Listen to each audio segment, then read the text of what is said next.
Namaskar. Dear viewers, welcome to the lecture on tourism in South Africa, along with some of the new trends in tourism from the African continent. This episode is divided into 5 segments. First, introduction to tourism in South Africa. Second, tourist attractions and activities in South Africa. Third, national parks and wildlife safaris in African countries. Fourth, emerging safari destinations in Africa. And fifth, guerrilla tourism. Now first, let us talk about an introduction to tourism in South Africa. South Africa's pleasant climate for the whole year, scenic beauty, outdoor recreation, rich culture and history, modern infrastructure and value services for money have made this country perfect destination for leisure and business travel. South Africa offers truly diverse tourism products, those unique to this land like Kruger National Park, Robben Island, Cape of Good Hope and modern city centres. South Africa is also famous for sports tourism, which has venues for several sports activities. South Africa successfully hosted number of world's biggest sports events like ICC Cricket World Cup, Football World Cup, which attracted millions of tourists to this country. Facts and figures about South Africa. Capital city, Pretoria. Largest city, Johannesburg, Cape Town, Durban, Pretoria and Port Elizabeth. Area, 12,21,037 square kilometers. Population, 51,19,645 according to 2014 estimation. Languages spoken, English, which is the official language, Afrikaans and Swazi. Currency, African Rand.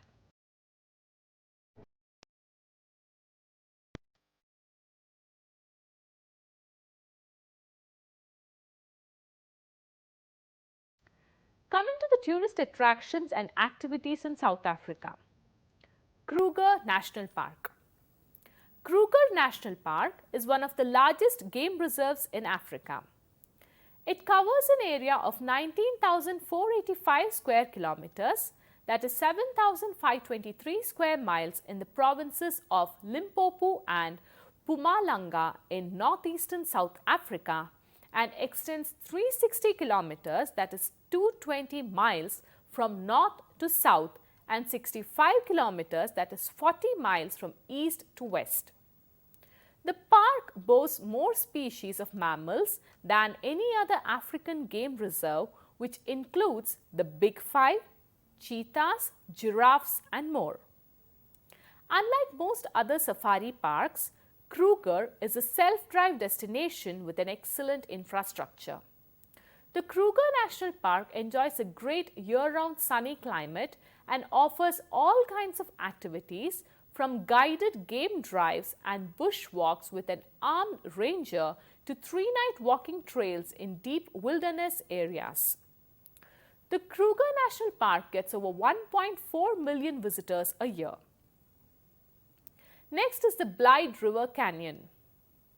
Blyde River Canyon is the second largest canyon in Africa after the Fish River Canyon, although it is much greener due to its lush subtropical foliage. Walking treks through the rich diversity of flora and fauna, Field Canyon offers views of magnificent escarpments, waterfalls and ancient geological phenomena. The pinnacle is a single quartzite column rising out of the deep wooded canyon, and the 3 rondavelles, also called 3 sisters, are 3 huge spirals of dolomite rock rising out of the far wall of the Blyde River Canyon. At the meeting point of the Blyde River, which is the River of Joy, and the Triour River, River of Sorrow, water erosion has created one of the most phenomenal geological phenomena in South Africa. Robben Island. Robben Island is a UNESCO World Heritage Site. It lies in South Africa's Table Bay only 4.5 miles, that is 7 kilometers from Cape Town's beaches, in a rather spectacular physical setting. This island was famous as a place of imprisonment, banishment and isolation for some 4 centuries. Robben's Island most poignant period was the late 20th century, when the facility was used as a maximum security prison for political prisoners of South Africa's apartheid regime. Beginning in 1962, black, Indian and mixed race inmates were held here, including most famously future South African President Nelson Mandela. The tiny 1.9 square mile by 5 square kilometer island is an indelible part of South Africa's history. This Robben Island was used for the shooting of a movie called Invictus. Wild Coast. The Wild Coast is an unspoiled natural treasure. The Wild Coast in South Africa stretches along the Eastern Cape Province's northern coastline. This strip of coastline, which reaches from the Tamvuna River in the north to the Great Key River in the south, is an untamed wilderness.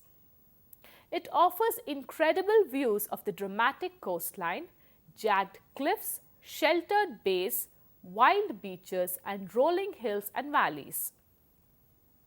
The Garden Route.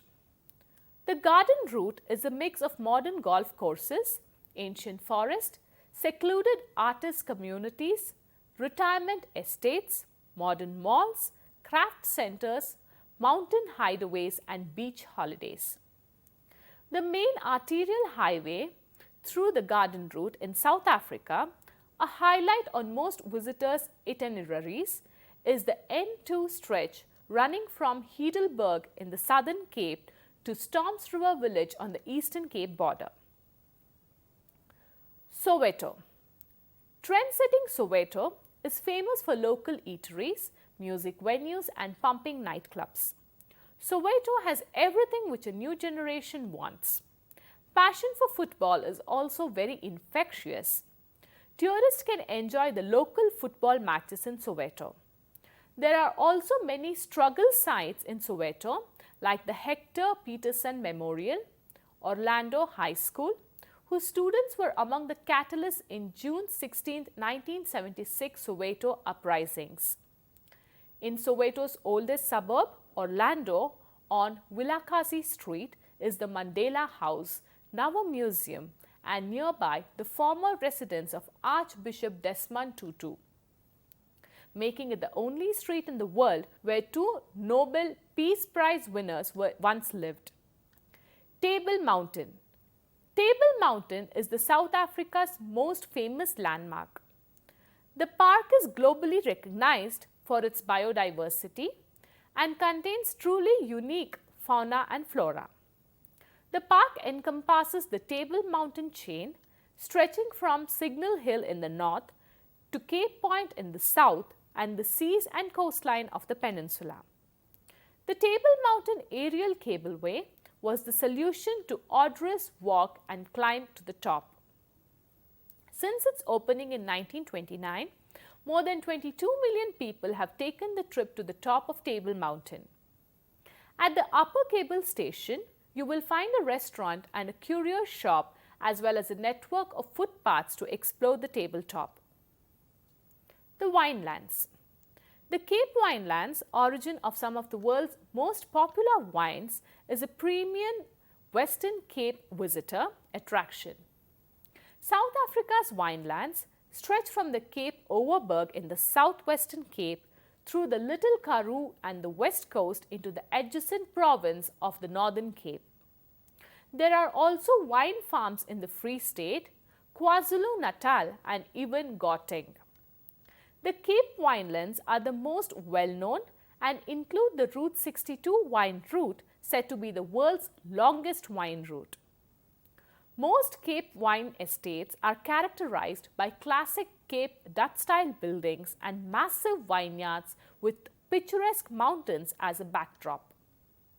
Wine tasting, wine-making tours, excellent cuisine and magnificent scenery collectively create an irresistible attraction for international and local travelers alike.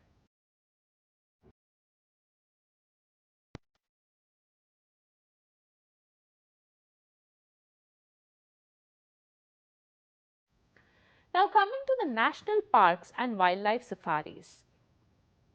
There are many national parks in the continent of Africa.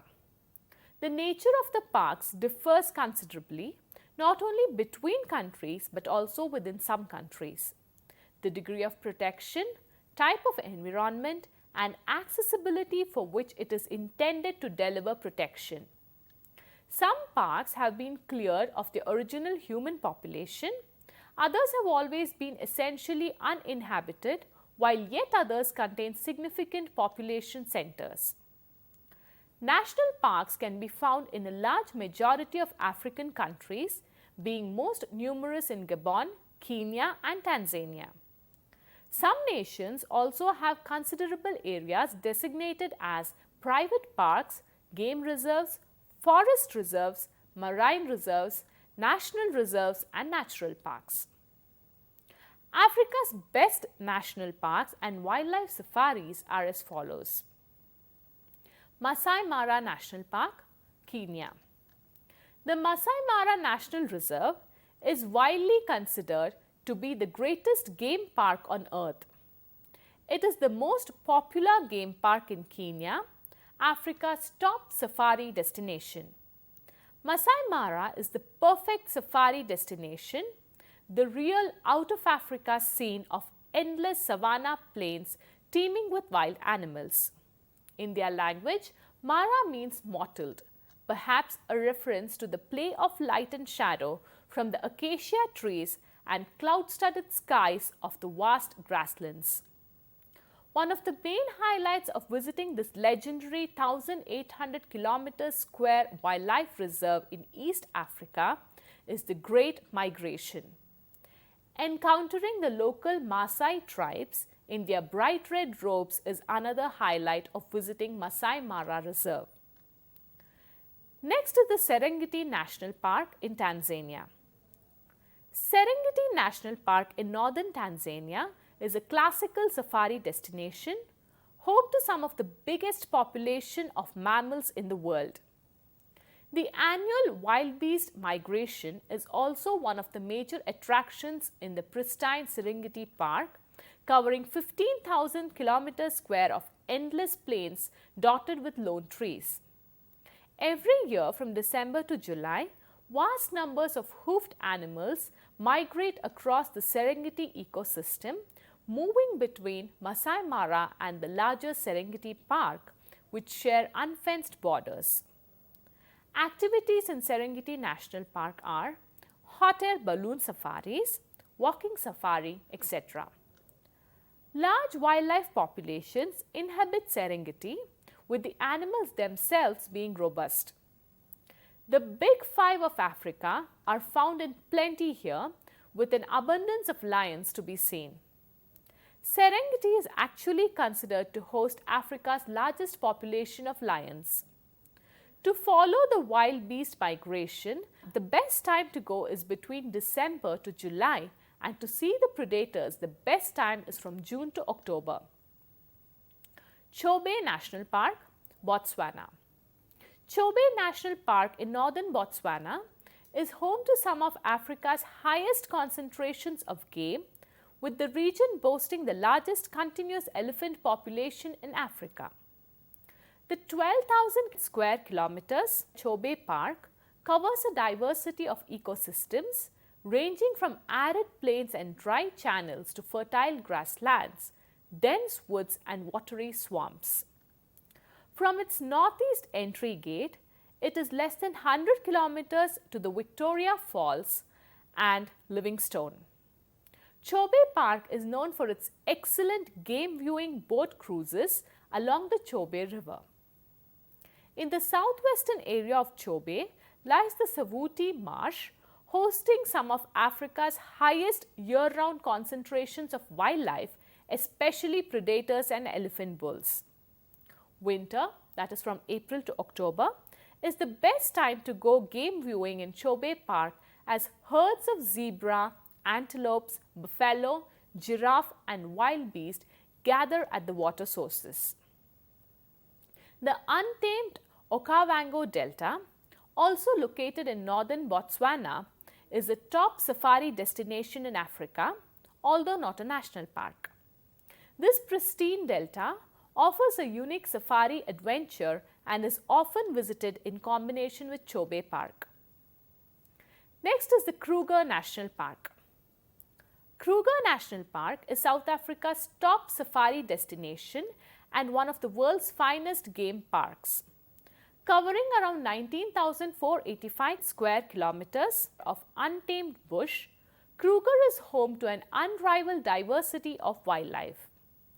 Inhabitants include 145 mammal species, the most mammals found in any game park in Africa, along with nearly 500 bird species. This world-famous national park is home to Africa's Big Five, as well as a bewitching array of other wild animals from hippos, crocodiles and cheetahs to wild dogs, giraffes and numerous antelope species. Kruger National Park is a well-maintained and easily accessible wildlife haven, renowned as a leader in conservation practices. It covers the provinces of Limpopo and Mpumalanga in northeastern South Africa and extends 360 kilometers, that is 220 miles from north to south, and 65 kilometers, that is 40 miles from east to west. Etosha National Park.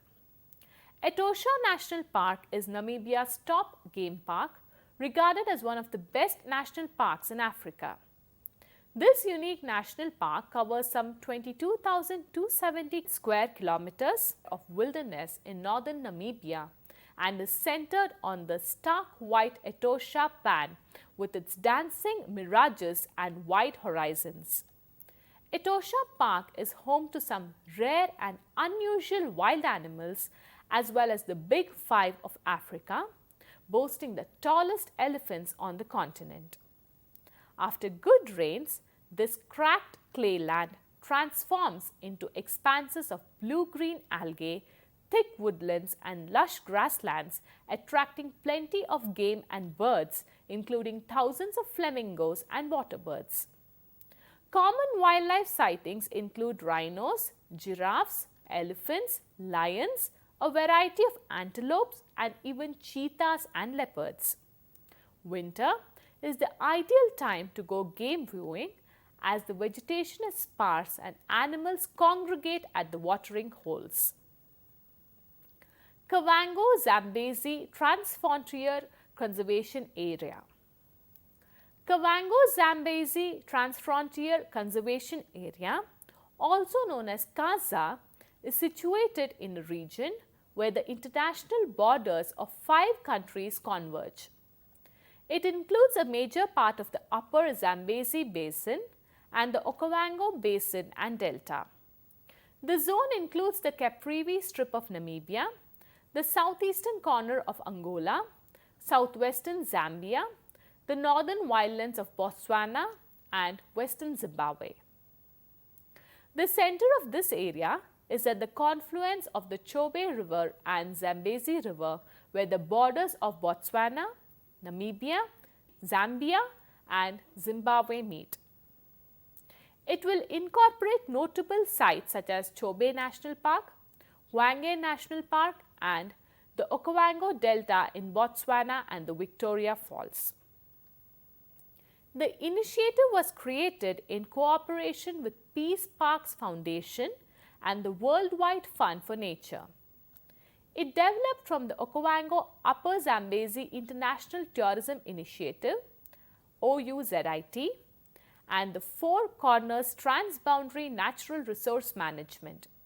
On 24 July 2003, the ministers responsible for tourism in Angola, Botswana, Namibia, Zambia and Zimbabwe met in Katimo Mulilo, Namibia and agreed the vision for the KAZA TFCA initiative.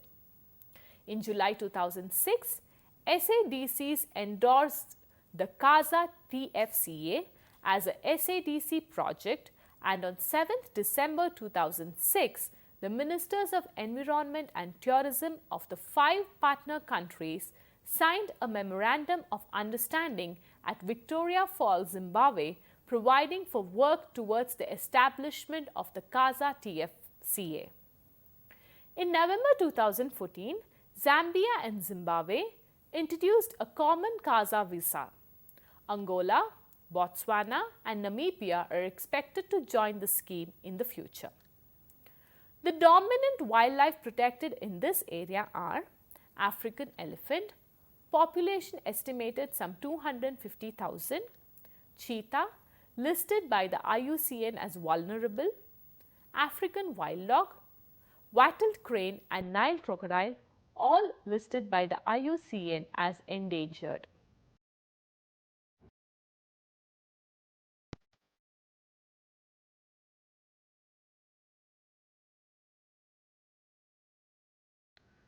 Emerging safari destinations in Africa, Zambia. Liuwa Plain National Park, Kafue National Park, Mosi Oa Tunya National Park, Sioma Gwezi National Park. Namibia, Mamili National Park, Mudumu National Park, Boabwata National Park. Botswana, Chobe National Park, Mukgadik Gadi National Park, Saipan National Park, Moremi Game Reserve. Zimbabwe, Hwange National Park, Kazuma Pan National Park, Zambezi National Park, Victoria Falls National Park. In Angola, Luiana National Park, Longa Mavinga National Park.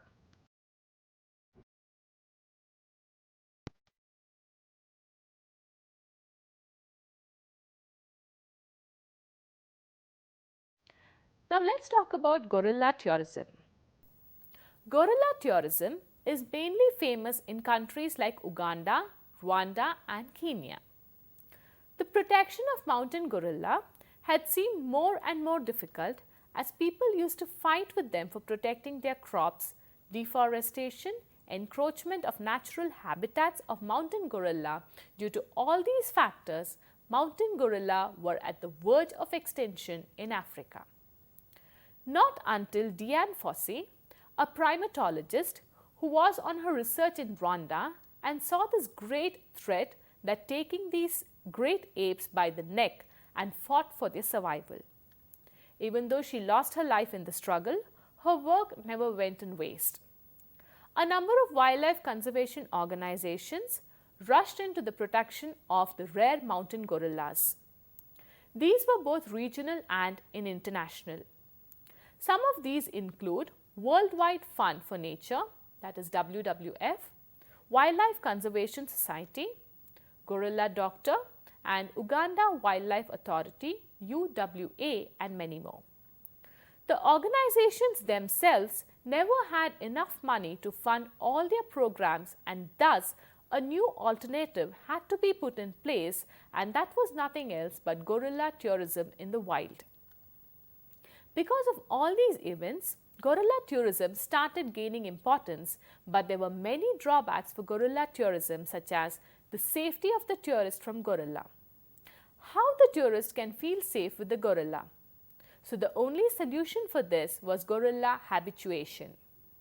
Gorilla habituation in this sense meant getting gorillas used to human presence. Gorilla habituating was to take a time since it involved trekking and track these gorillas. The trackers were to pretend to be also grazing and that they meant no harm to them. For days and months in doing this, gorillas would go out in the open to eat with them also. And after this happened, gorilla groups that were successfully habituated were now free to receive visitors from around the world. This was one great success registered by the conservation organizations, as the local people who formerly looked at gorillas as a threat now were employed in gorilla tourism. Some now have gorilla trekking safari companies, while others are grown to become professional gorilla tour guides and rangers. there are approximately 880 mountain gorillas left in the world. Uganda is one of the only 3 countries where it is possible to visit the endangered mountain gorillas. The others are Rwanda and the Democratic Republic of the Congo. Mountain gorillas are Uganda's prime tourist attraction. The vast majority of these are in Vindi Impenetrable National Park, with a few others in Mahinga National Park, both in southwestern Uganda. In Vindi, visitors have been allowed to view the mountain gorillas since April 1993. The development of gorilla tourism and the habituation of gorillas to humans are proceeding very carefully because of the dangers to gorillas such as contracting human diseases. There are many national parks in Africa for gorilla tourism, like Vindi Impenetrable National Park in Uganda, Volcanoes National Park in Rwanda. And the number of tourist arrival for gorilla tourism is increasing day by day, and gorilla tourism is part of every other itinerary in countries like Uganda and Rwanda. Thank you.